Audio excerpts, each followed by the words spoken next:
की नई नई शादी हुई थी। उसका मायका और ससुराल दोनों कानपुर में ही थे, इसलिए उससे मिलने उसके भाई अक्सर आते जाते रहते थे। ये बात शिखा की सास मीना को बिल्कुल पसंद नहीं थी। मम्मी जी, आज राहुल भैया आ रहे हैं। कौन, तेरे चाचा का लड़का? जी मम्मी जी। अरे पर वो तो दिल्ली में रहता है ना। हाँ मम्मी जी, उन्हें कल सुबह दिल्ली के लिए निकलना है, तो वो आज मुझसे मिलते हुए कल सुबह यहीं से निकल जाएंगे। हमने तो धर्मशाला खोल रखी है ना। कुछ कहा क्या मम्मी जी? मैंने कहा हाँ हाँ, आने दे तेरे भैया को, जमकर खातिरदारी करेंगे। अब तो कुछ करना ही पड़ेगा, इससे पहले कि मेरा घर धर्मशाला बन जाए। ये कैसी बातें कर रही हो मीना? सच ही तो कह रही हूँ। अभी इसकी शादी को साल भर भी नहीं हुआ और आए दिन इसके घर वाले आ धमकते हैं। अरे तो क्या हुआ, वो इसी शहर में रहते हैं तो हाल चाल लेने आ जाते हैं। इस बार मैं उनका हाल और चाल दोनों ही बिगाड़ दूंगी। अब बहुत हो गया जी। अरे ये कैसी बातें कर रही हो, हे भगवान। बस आप तो देखते जाइए। शाम को राहुल आता है। नमस्ते आंटी, कैसे हैं आप लोग? हम लोग तो ठीक है, तुम कैसे हो बेटा? मैं भी अच्छा ही हूँ आंटी। बस आज रात के बाद नहीं रहोगे। चलिए भैया, मैं आपको हमारा घर दिखाती हूँ। रात में खाने के टेबल पर शिखा, रोहित कहीं दिखाई नहीं दे रहा। जी भैया, वो ऑफिस के काम से बाहर गए हैं, कल शाम तक आएंगे। अच्छा अच्छा। बेटा, क्या तुम भूत प्रेत में मानते हो? नहीं नहीं आंटी जी, पर अचानक आपको ये ख्याल कहाँ से आ गया?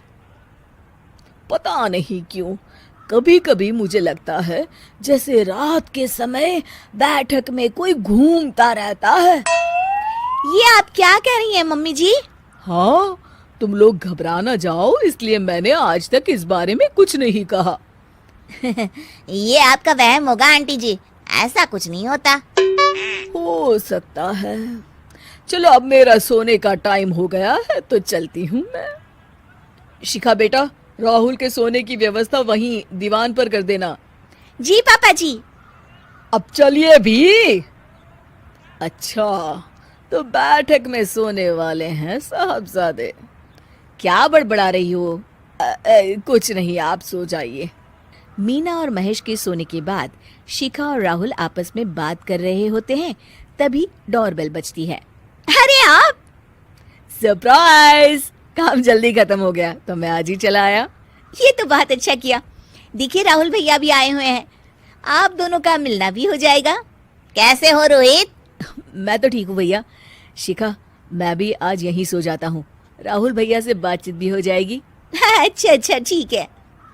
मीना आधी रात को उठती है, कंबल मुंह से पैर तक ओढ़ के डंडा लेके बैठक में आती है और देखती है दीवान पर चादर ओढ़े कोई लेटा हुआ है। देखो तो कैसे मजे से सो रहा है बहन के ससुराल में। मीना ताबड़तोड़ 4-5 डंडे मार देती है। अरे मर गया, अरे बचाओ बचाओ, कौन है? मीना जल्दी से अपने कमरे में भाग जाती है।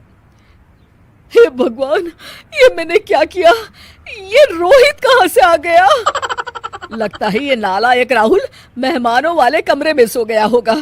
आज तो इसकी खैर नहीं। उधर बैठक में, अरे क्या हुआ रोहित? मैं बाथरूम में था, तुम्हारे चिल्लाने की आवाज सुनी। पता है भैया, मैं सो रहा था, अचानक से कोई आकर मुझे डंडे मारने लगा। ये क्या कह रहे हो? लगता है तुम भी आंटी की तरह भूत प्रेत में मानते हो। नहीं नहीं भैया, सच में कोई आया था। मैं तो जा रहा हूँ मेहमानों वाले कमरे में सोने के लिए। इस समय अपने रूम में जाऊंगा तो शिखा की नींद खराब हो जाएगी।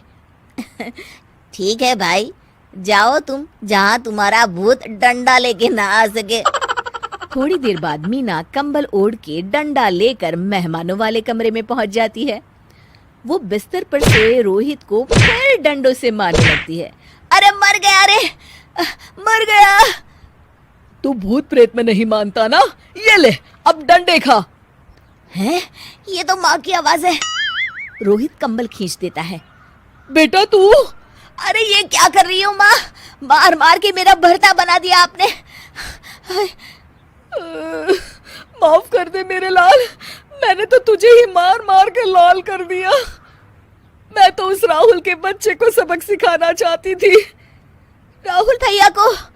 हाँ बेटा, मुझे लगा अगर उसे डंडे मारूंगी तो शिखा के मायके वाले यहाँ आना छोड़ देंगे। हे भगवान, माँ, ये घर शिखा का भी है, उसके घर वाले जब चाहे आ सकते हैं। हाँ बेटा, आज मुझे भगवान का इशारा समझ में आ गया। मैं कितना गलत करने चली थी और अपने ही बेटे को चोट पहुंचा दी। अब चुपचाप जाके सो जाओ माँ, और किसी को कुछ बताने की जरूरत भी नहीं है। शिक्षा दूसरों का बुरा चाहने वालों के साथ भी बुरा ही होता है।